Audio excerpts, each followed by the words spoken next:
प्रभु यीशु मसीह के मधुर और मीठे नाम से आप सभी को जय मसीह की। आज परमेश्वर के वचन में आप सभी का स्वागत है। परमेश्वर पिता आज अपने वचनों के द्वारा आप सभी को बहुत आयत से आशीष को दे। पिता परमेश्वर आज अपने वचनों के द्वारा आपसे बोले और बातचीत करे। प्रेम क्या है? आज हम परमेश्वर के वचन से इस बात को सीखेंगे। परमेश्वर का वचन हमें बड़ी स्पष्टता से प्रेम क्या है इसके बारे में हमको बताता है। जब हम पहला कुरिन्थी उसका 13 अध्याय को पढ़ते तो इस प्रकार से लिखा, प्रेम सबसे उत्तम मार्ग है। प्रेम क्या है के बारे में परमेश्वर का वचन इस प्रकार से कहता है, अगर मैं स्वर्गदूतों के समान मीठी बोली को बोलूं, अच्छी बात को बोलूं और प्रेम न रखूं। मेरे प्रियो, कई बार बहुत मीठा बोल रहे हैं, ऐसा को हम प्रेम नहीं समझ सकते, क्योंकि आज इस संसार में बहुत सारे लोग चिकनी चुपड़ी बातों को इसलिए करते हैं ताकि वो अपना फायदा को निकालें। मेरे प्रियो, प्रेम ये नहीं कि वो कैसे बात कर रहे हैं। कई बार हम तो प्रेम की परिभाषा मनुष्य की बोली को लगा देते हैं। हम सोचते हैं कि वो मुझसे बहुत अच्छी तरह से पेश आ रहा है, बहुत अच्छी बातों को कर रहा है और तो वो मुझसे प्रेम कर रहा है। आज बहुत सारे लोग, बहुत सारे बेटे, बहुत सारी बेटियां इसी धोखे में अपने जीवन को जी रहे हैं। मेरे प्रियो, प्रेम ये नहीं है कि वो आपसे कैसा बात कर रहे हैं। कई बार हम उसी के अनुसार सोचते हैं कि वो हमसे प्रेम करता, उसने मेरे साथ ऐसी बातों को किया, और इसी प्रलोभन में तो आज बहुत सारे बच्चे फंस रहे हैं। परमेश्वर का वचन हमें क्या बताता है? जब हम 13 अध्याय को पढ़ते तो लिखा, यदि मैं मनुष्य और स्वर्गदूतों की बोलियां बोलूं, मनुष्य की बोलियां यहाँ लिखा और स्वर्गदूतों की बोलियां, तो यह मनुष्य की बोलियां क्यों करके लिखा है? क्योंकि मनुष्य अपने कार्य को निकालने के लिए बहुत चिकनी चुपड़ी बातों को करता है, और इसी बात को हमें नीति वचन में लिखा है, जो चिकनी चुपड़ी बातों को करती है बहुत से परिवारों को नाश कर देती। एक ऐसी स्त्री के बारे में लिखा है जो परिवार को तोड़ने वाली स्त्री है, और वहां पर लिखा है चिकनी चुपड़ी मीठी बातों को करती है और परिवारों को क्या करती है? तोड़ती है। तो परमेश्वर का वचन हमें बताना चाहता है, कई बार हम इसको प्रेम समझ लेते हैं और कई बार बहुत सारे लोग स्वर्गदूतों के जैसा बोली को बोलते हैं। स्वर्गदूत वो क्या है? बहुत सामने में तो बहुत सहनशील, बहुत सामने में तो बहुत प्रेमवान दिखाते हैं, लेकिन वो स्वर्गदूतों की बोली तो बोल रहे हैं, लेकिन उनके अंदर अगर प्रेम नहीं है तो बोलते कुछ भी नहीं है। फिर परमेश्वर का वचन इस प्रकार से कहता है कि मैं तो वो ठनठनाता हुआ पीतल और झनझनाती हुई झांझ है, क्योंकि परमेश्वर का वचन इन सबको प्रेम नहीं कहता है। परमेश्वर का वचन हमें कहता है, यदि मैं भविष्यवाणी कर सकूं और सब भेदों को भली भांति जान भी सकूं, इतना तक मुझको विश्वास है कि मैं इन पहाड़ों को भी हटा दूं और प्रेम ना रखूं, तो परमेश्वर का वचन कहता है कुछ भी नहीं।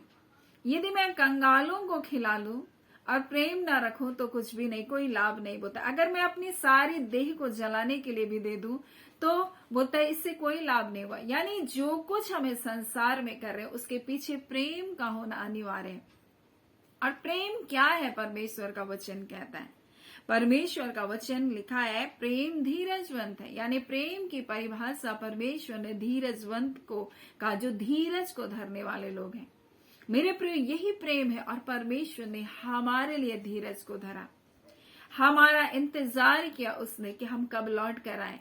हम परमेश्वर से दूर भटकते चले गए, हम परमेश्वर के पास आना नहीं जानते थे, हम पापों में अपने जीवन को जी रहे थे, परंतु परमेश्वर हमारे लिए क्रोध नहीं हुआ, हमारे लिए वो कठिन दंड को नहीं रखा, परंतु वो धीरज को धरता रहा। मेरे प्रियो, प्रेम धीरजवंत है। परमेश्वर का वचन कहता वो कृपालु है।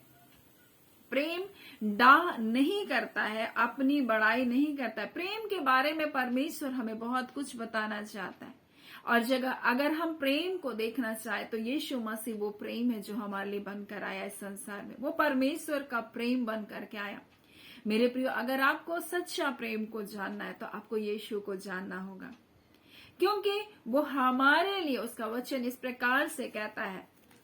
जब हम लोग दूसरा कुरिन्थी को पढ़ते हैं तो यह इस प्रकार से, उसका 8वां अध्याय उसके 9 में इस प्रकार से लिखा, और हमारे प्रभु यीशु मसीह का अनुग्रह जानते हो, वह धनी होकर तुम्हारे लिए कंगाल बना, कि उसके कंगाल हो जाने से तुम धनी हो जाओ। क्या बात को ये परमेश्वर अपने वचन के द्वारा में बताना चाहता है? मेरे प्रियो, उसके धनी होने का क्या अर्थ है? मेरे प्रियो, जिसने अपने वचन के द्वारा, उस वचन के द्वारा सारी सृष्टि को रचा, उसके एक शब्द से आकाश और पृथ्वी बनाएगा, उसके एक शब्द से सूर्य और चंद्रमा और ग्रह और नक्षत्र बनाए गए, उसके एक शब्द से मेरे प्रियो ये सृष्टि का निर्माण किया जा रहा है, उसके एक एक शब्द से ये पृथ्वी सृजी जा रही है। और वो अपने आप को हम मनुष्य की समानता में लेकर आया, अपने आप को सीमित कर लिया। और इसलिए उसका वचन कहता है, तुम हमारे प्रभु यीशु मसीह के अनुग्रह को जानते हो। आज बहुत सारे लोग नहीं जानते यीशु मसीह। केवल हम सोचते हैं कि बस वो शरीर पर आया, लेकिन वो कौन है? वो वचन था। यही वो वचन था जो आदि में परमेश्वर के साथ था। वचन परमेश्वर था और परमेश्वर अपने आप को सीमित करके मनुष्य के रूप में आया।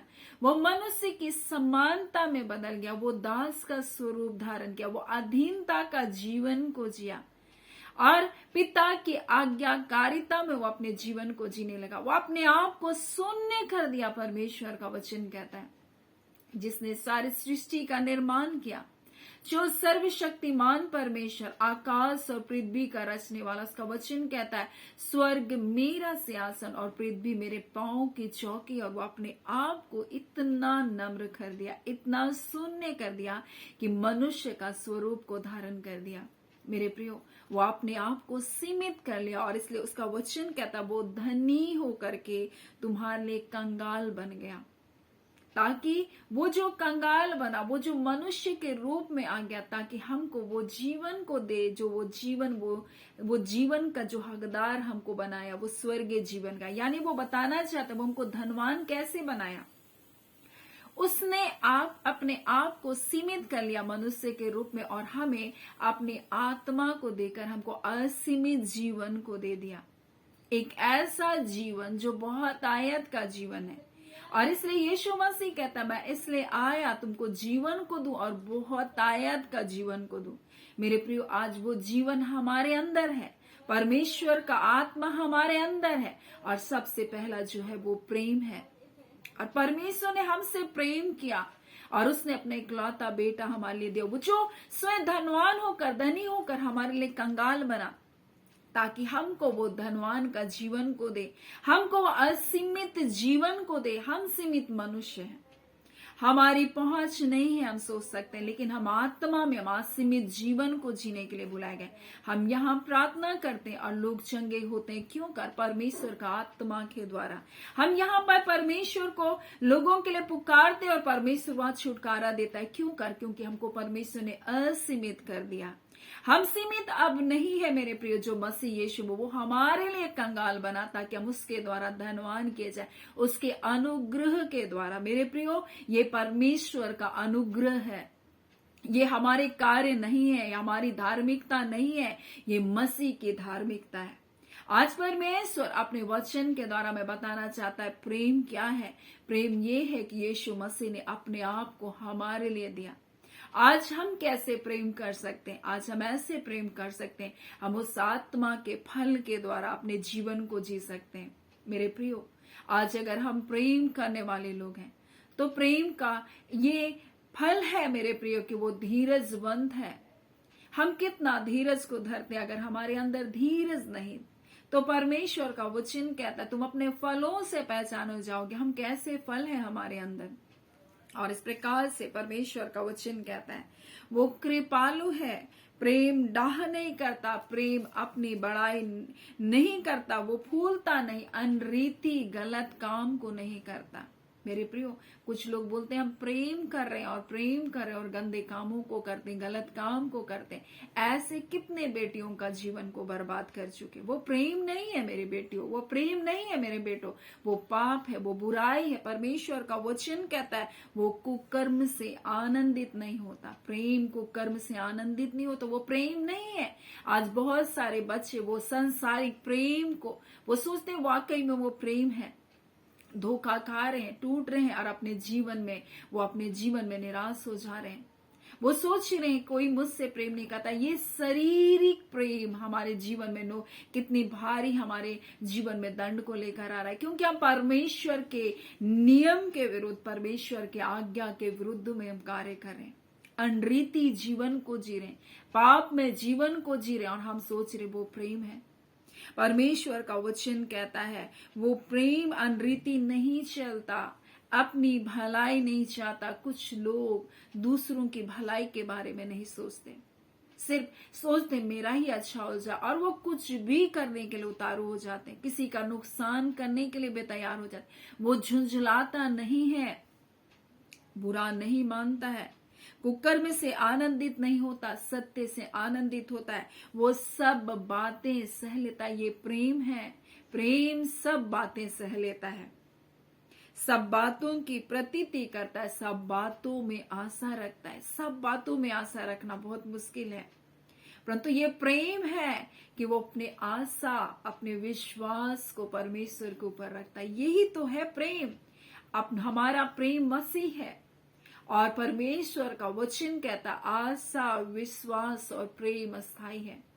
इस संसार का प्रेम क्षणिक है। इस संसार में जब हम चलते हैं, संसार में जो कुछ हम देखते हैं क्षणिक है, वो स्थायी नहीं है। आज हम देखते हैं बरसों बरसों लोग कहते हैं प्रेम है, और प्रेम वो क्या हो जाता है, टूट जाता है। क्यों कर? वो प्रेम नहीं है।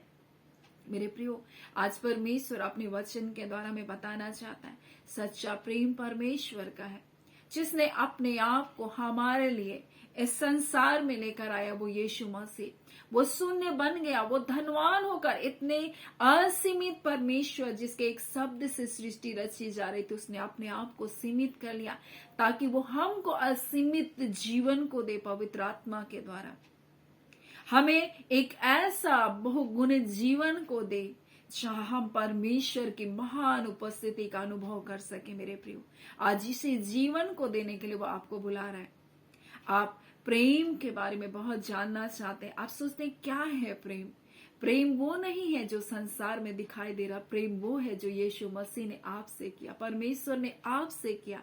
मेरे प्रियो, जब आप उड़ाव पुत्र का दृष्टांत को यीशु मसीह बता रहे हैं, जब आप उस दृष्टांत को पढ़ेंगे, आप बेटे के भटक जाने को देखेंगे, आप उसके मन फिराकर लौट जाने को देखेंगे, आप पिता के प्रेम को देखेंगे, लेकिन आप वहां पर उसके पीछे पिता के दर्द को भी देखिए। वो पिता है जो इंतजार कर रहा है अपने बच्चे का। वो पिता है जो उसकी नजरें रास्ते पर है कि मेरा बेटा कब लौट करके आएगा। मेरे प्रियो, परमेश्वर का वचन कहता है प्रेम धीरजवंत है। वो आपके लिए आज भी धीरज धर कर रखा है।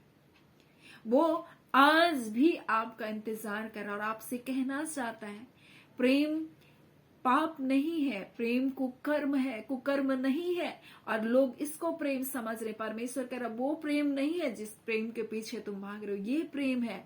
तुम्हारा पिता आज भी तुम्हारे धीरज को धर रहा है।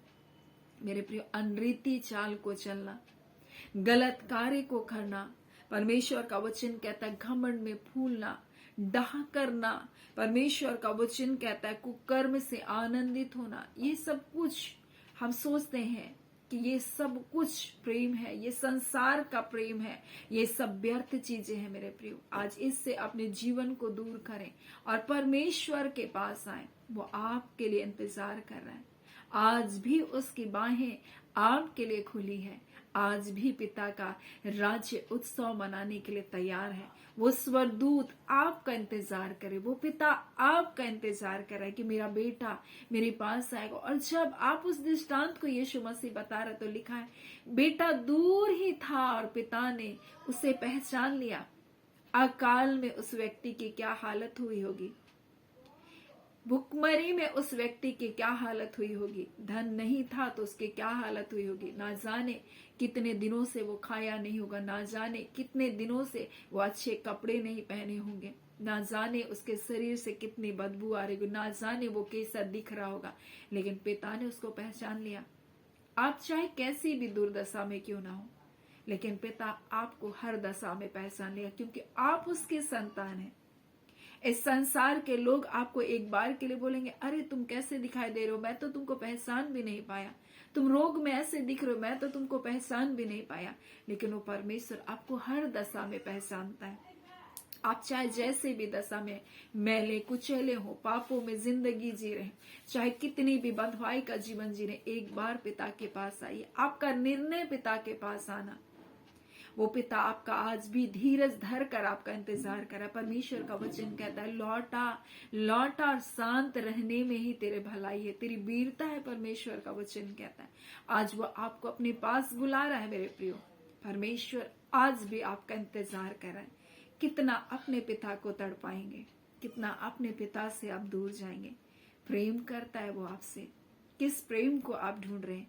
कुकर्म, पाप और बुराई ये आपके जीवन को नाश कर देगा। एक दिन थोड़े पल का आनंद आपके जीवन को नष्ट कर देगा, परंतु वो प्रेम परमेश्वर का प्रेम है जो आप गिरे भी है तो आपको उठाना चाहता है, वो आपको गले लगाना चाहता है। पिता का प्रेम और एक असीमित जीवन को देना चाहता है, एक ऐसा जीवन जो जीवन हम समझ भी नहीं सकते। इतना महान वो जीवन है, वो इतना आनंद और शांति का जीवन है। उसी जीवन को देने के लिए आपको बुला रहा है। सो परमेश्वर पिता इस वचन के द्वारा आप सभी के जीवन को बहुत आयत से आशीष को दे। आमीन। आइए हम प्रार्थना करेंगे। धन्यवाद देते हैं जीवते सच्चे सामर्थी मेरे पिता परमेश्वर, आप एक ऐसे जीवन के लिए बुला रहे पिता जो प्रेम से भरा है, शांति से भरा जीवन प्रभु जी। हाँ पिता परमेश्वर, ऐसा प्रेम परमेश्वर जो आज भी धीरज को धरे हुए है प्रभु जी, आज भी इंतजार कर रहा है, कृपालु है प्रभु जी। हाँ पिता, आप दया से भरे हैं परमेश्वर पिता प्रभु जी। और पिता जब आपके बच्चे परमेश्वर आपके पास आने का निर्णय करते प्रभु, आपका हृदय तरस से उमड़ जाता है पिता। आप दौड़कर गले लगाने के लिए तैयार हो जाते हैं पिता। ऐसा आपका प्रेम है पिता, और ये प्रेम स्थायी है परमेश्वर। ये प्रेम बदलेगा नहीं प्रभु, ये प्रेम मुकरेगा नहीं परमेश्वर। ये प्रेम नहीं कहेगा परमेश्वर पिता कि मैं तुमको नहीं जानता। हाँ पिता, ये प्रेम नहीं कहेगा जाओ तुम अपनी दशाओं में मर जाओ प्रभु जी, ऐसा नहीं कहेगा। तो ये प्रेम परमेश्वर पिता एक अनंतकालीन जीवन को देने के लिए हमें बुला रहे पिता, एक ऐसा चिरस्थायी जीवन को देने के लिए बुला रहे, एक असीमित जीवन को देने के लिए आप बुला रहे पिता। आज खुदावन परमेश्वर पिता, आज वही बहुतायत का जीवन आपके बच्चों के हृदय पर उमड़ने पाए, वही पवित्र आत्मा का सामर्थ परमेश्वर आपके बच्चों के जीवन पर कार्यकारी होने पाए, आपका पवित्र आत्मा के जीवन में आज उंडेला जाए खुदावन परमेश्वर। आज परमेश्वर से में जीवन आपके लोगों के जीवन में बह जाए रे बांदा खाला। मेरे खुदावन परमेश्वर, जो प्यासे हैं प्रभु, आपने कहा मैं से तृप्त करूंगा। आज पिता जीवन के जल से अपने लोगों को तृप्त कर दे पिता, ताकि इनको फिर प्यासा ना होना पड़े प्रभु। हाँ पिता, किसी और चीज की प्यास ना हो, संसार की किसी भी वस्तु की प्यास ना हो, मैं तो खुदावन परमेश्वर प्रभु जी, आप वो जीवन के जल के सोते से प्रभु अपने लोगों को तृप्त करना चाहते पिता। आपका धन्यवाद खुदावन पवित्र आत्मा प्रभु जी, हम आपका स्तुति और आपकी बड़ाई करते मेरे अपा। हम इस घड़ी प्रार्थना करते पिता, जितने बीमार हैं यीशु नासरी के नाम से वो इसी घड़ी चंगे कर दिए जाए। हर प्रकार का बंधन, हर प्रकार के अंधकार की शक्तियां इनके जीवन को तोड़ते हैं रिबांदा खाला, इनके जीवनों से तोड़ते हैं इसी घड़ी, और हर बंधन टूट जाए रिबांदा खाला। और पिता इसी घड़ी प्रभु आपके लोग आजाद किए जा रहे पिता। इसी घड़ी प्रभु आपके लोग परमेश्वर छुटकारे को पारे, वो दर्द इनके शरीरों को तुम छोड़ो, निकलो और जाओ। हर प्रकार के नसों की समस्या प्रभु जी, हाँ पिता परमेश्वर प्रभु, हर प्रकार का गांठ जो नसों में है पिता, फूला है प्रभु, आज यीशु के नाम से प्रभु जी वो खत्म हो रहा है पिता। हम आपका धन्यवाद देते पिता, जो एड़ियों के पास परमेश्वर दर्द है प्रभु जी, आज यीशु के नाम से वो दर्द खत्म हो रहा है रिबांदा खाला। हम आपका धन्यवाद करते पिता परमेश्वर, कोई सूजन आज के बाद नहीं रहेगा, आज के बाद कोई दर्द स्थान में का जगह नहीं है प्रभु। आज यीशु के नाम से प्रभु, जो कि प्रभु आपका वचन कहता है परमेश्वर, इनका शरीर आपके पवित्र आत्मा का मंदिर है, बीमारी का कोई अधिकार नहीं है। हम उनके एक एक अधिकारों को तोड़ते हैं यीशु के नाम से। परमेश्वर के लोगों को छोड़ो, निकलो और जाओ रिबांदा खाला। इसी घड़ी प्रभु हम चंगाई की घोषणा करते हैं, हम यीशु के नाम से हम छुटकारे की घोषणा करते पिता। आपके लोगों के जीवन में आपने छुटकारे को दे रहे पिता, आपने अपने लोगों को चंगा कर रहे पिता। आपका धन्यवाद ओ मेरे पिता। हम आपकी स्तुति आपकी बड़ाई करते हैं। हर एक का प्रकार का रुकावट, जो कार्य में रुकावट है पिता, विवाह में रुकावट है प्रभु, हाँ पिता परमेश्वर, नौकरी में रुकावट है प्रभु, आज यीशु के नाम से सारे बंधन टूटने पर खुदावन पवित्र आत्मा आप अपने लोगों को छू रहे प्रभु, अपने लोगों को चंगाई को दे रहे, अपने लोगों को आप बहाल करे पिता। आपका धन्यवाद देते सामर्थी पिता परमेश्वर। हम सारी आदर महिमा केवल आपको देते हैं पिता। हमारी प्रार्थना, हमारी विनतियों से कहीं बढ़कर अद्भुत कार्य आपने किया, अपने लोगों के जीवन में प्रभु छुटकारे को दिया। उनकी प्रार्थनाओं का जवाब इसी घड़ी आप दे रहे हैं पिता। जो इन प्रार्थनाओं के साथ मिलकर प्रार्थना की है प्रभु, आज उनके जीवन में जय और छुटकारे की हम घोषणा करते। धन्यवाद पिता, आपने प्रार्थना सुना है प्रभु जी, आपने छुटकारे को दे दिया। धन्यवाद के साथ प्रार्थना हम यीशु के नाम से मांगते हैं। दया सुन अनुग्रह से ग्रहण कर लीजिएगा, आमीन। परमेश्वर पिता आप सभी को बहुत आयत से आशीष को दे, आमीन।